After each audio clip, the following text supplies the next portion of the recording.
So now we're going to talk about a different angle measure here, something called radian measure. So instead of using degrees, you can also measure using radians, and that's something that you'll use more and more as you go up in math. Instead of measuring by degrees, we'll be measuring radians.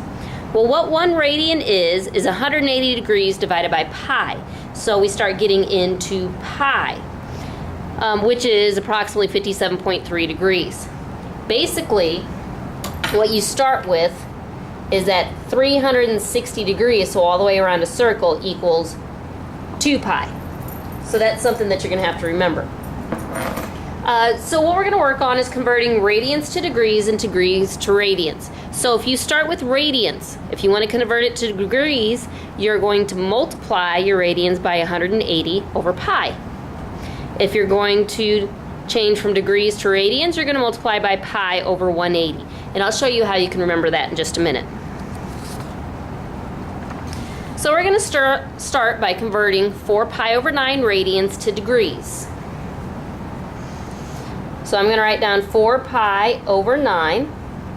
And then, as we just showed on the last slide, we need to multiply it by 180 over pi. Basically, all you need to remember on this is you use 180 and you use pi. If you have radians and you're going to degrees, degrees don't have pi in there. Radians always do. So you want to cancel the pi out. So the pi up here cancels the pi down there. Remember, when you multiply fractions, you just cross cancel. So that's all I did. Now I want to see what else I can cross cancel. Well, I know 9 goes into 180. So 9 goes into 180 20 times, and all I have to do is multiply straight across. 4 times 20 would be 80. So 4 pi over 9 radians is the same as 80 degrees. Let's try this one more time. We're converting 5 pi over 8 radians to degrees. So we're going to write down 5 pi over 8. We're going to multiply it by 180 over pi because, again, we want our pi to cancel out. So if we cross cancel, pi's. 8, I do not believe goes into 180. But 4 probably does. 4 does go into 180, so I'll divide both the 8 by 4, which would give me 2, and the 180 divided by 4 would give me 45. So all I'm going to have to do now, 5 times 45 is 225.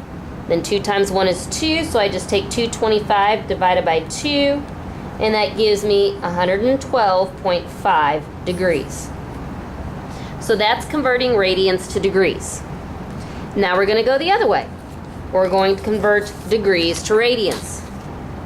So if I'm converting 240 degrees to radians, since I know radians are fractions, I'm going to make 240 to a fraction, put it over 1, and instead of multiplying by 180 over pi, I'm now going to multiply by pi over 180 because I want this pi in here for radians.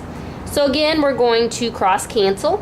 I know the zeros easily cancel out on the 240 and 180. And the number that goes into 24 and 18, you can divide them both by 6. So 24 is now 4.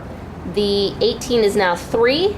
Multiply straight across. 4 times pi, we're going to leave it as 4 pi. And then 1 times 3 is 3. So 240 degrees is 4 pi over 3 radians.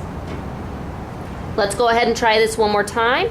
We're converting negative 80 degrees to radians. So again, I'm going to make negative 80 to a fraction by putting it over 1. I'm going to multiply by pi over 180. I'm going to cross cancel, so the zeros cancel out. The only thing that goes into 8 and 18 would be 2. So 8 divided by 2 would be 4. 18 divided by 2 would be 9. So I need to take negative 4 times pi, which would be negative 4 pi. 1 times 9 would be 9. And that's converting negative 80 degrees to radians.